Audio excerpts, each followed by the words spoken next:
In this CineGuru tutorial, we're going to take everything that we've learnt so far about cameras and apply it to a simple scene and set up a chain of cameras. So first let's give ourselves a subject. Let's make it a box. This is a very important box, and we know it's going to be important because we're going to film it from 3 different sides. So the first thing we're going to do is set up a static camera. So let's put this on an angle and pop it here.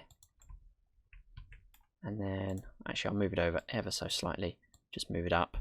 And again, remember, you can use the widget to give it a bit of tilt. Just so we're looking down just over the top of the box there. So, the next thing we're going to do is have a simple moving camera, and that's going to start from this side. And we'll drop in a camera marker here. And we'll drop in an endpoint here. Let's grab both of those and move those up slightly.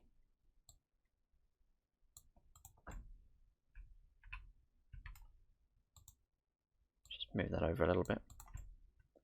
Okay, and the final thing we're going to do is a complex camera move. So we're going to have a third camera, and it's going to start. Let's have it start at the top of the box. Like literally right on top of the box here. I tell you what it could do. It could look at this bit of writing here. How about that? So we can start like that, really tight on the writing, and then we'll have it kind of pull back and up in a sort of a nice sort of cinematic pull out like that, like it's on a crane. So we'll use a node. And the node can be back here, and it'll probably be up a little bit higher, and that'll be pointing towards the bot. Oh no, that's the roll. Shouldn't have done that. There we go. And remember, it's always the red ring that controls the tilt or the pitch. If you're more sort of a pilot than a cameraman. And then we'll put an endpoint, and this endpoint can be kind of way back here somewhere.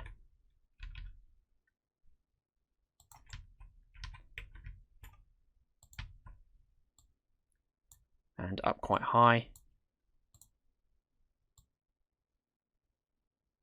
Looking down over our box like that. We'll probably need to finesse those camera positions a little bit, but you get the general idea. So we now need to set up a way to make this sequence cut from one camera to the next camera to the next. So we're going to name all of these one after the other. So let's start with camera 1. So we know that this is a static camera. We'll call it cam 1. The shot itself will be 3 seconds long. There will be a short fade in of 1 second from black. And we'll have a little fade in here from 120 to 90. And our next camera is going to be called cam 2. So we'll pop that in now. Over on our next camera marker, we'll call this cam 2. We'll have a 4 second, how about that, 4 second shot. There'll be no fade at the beginning. It's going to stay pretty consistently at 90 throughout.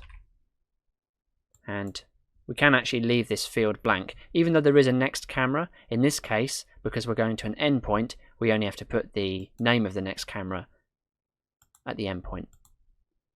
So here is our endpoint for cam 2. Now we're not going to have a fade at the end of this shot. We'll just leave that at 0. And our next camera will be called cam 3. And then here is cam 3, so we'll call this cam 3. Now remember, the film time for a complex camera move like this that has nodes is actually the time that it'll take this camera to reach the first node. So let's say this is 2,500 milliseconds, so 2.5 seconds. And there will not be a fade at the beginning of this shot, and it will stay at 90 FOV throughout. And there isn't a next camera, so I can leave that blank. Okay, Now here's our node. So again, this is a node for cam 3. Make sure you delete this little bracket here as well. It's the first node in our sequence, and it takes another 2.5 seconds, 2,500 milliseconds, to go from this point to the end point. And again, we'll keep the frame of view consistently at 90 throughout. And then here is our endpoint. So it's the endpoint for cam 3. And we will have a little fade on the end of here of 1 second. And there isn't a next camera. This is the end of the sequence. So we'll delete that. And click apply.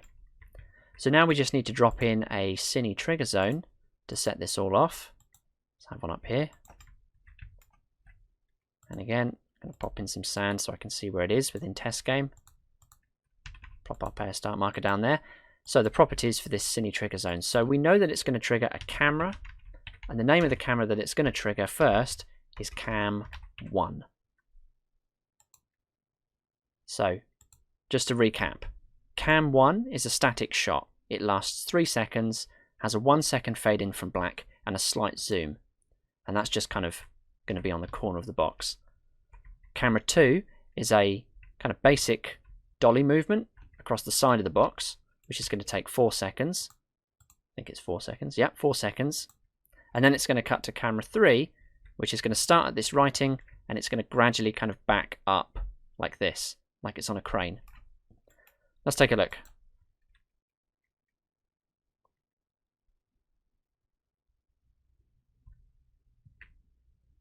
So there's cam 1 with the zoom in, cam 2 with the dolly movement, and cam 3. Okay, probably needs a bit of work because it's kind of juddering a bit there. So I think what I will do is I'll inflect a little bit of rotation. I think what that is because I didn't rotate the camera marker itself initially. So let's just add a little bit of rotation in there to begin with. And then it should kind of interpolate that rotation as it transitions, as it moves from that initial camera position back to node 1. So we've got the push in or the zoom in, the dolly. There we go, it's a little bit smoother. It's still jerking a little bit. Now there are easier ways that you can get the camera to kind of look at things like this, and to do that you'll need to use focal points, but we'll look at those in a future tutorial.